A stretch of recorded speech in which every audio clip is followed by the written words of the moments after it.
नमस्कार, मी विनोद शिंदे. आपण पाहतात अँटीग्राम न्यूज. अँटीग्राम न्यूज मध्ये आपलं हार्दिक स्वागत आहे. बातमी आहे मध्य प्रदेशच्या इंदूर मधली.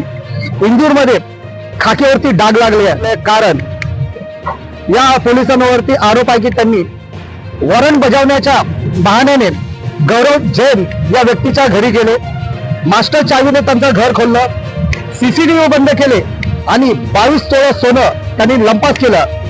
ही तक्रार गौरव जैन त्यांनी केलेली आहे आणि या तपासाअंती पोलिसांनी पोलीस इन्स्पेक्टरसह 5 पोलिसांना निलंबित केलेलं आहे. त्यामुळे जर रक्षकच कायद्याचे भक्षक बनले असतील तर मग जनतेने जायचं कोणाकडे? आणि पोलीस आपण ज्यांना जनतेचे रक्षक म्हणतो तेच पोलीस जर काय अशा प्रकारचे कृत्य करत असतील तर विश्वास कोणावर ठेवायचा, हा मोठा प्रश्न उपस्थित होत आहे.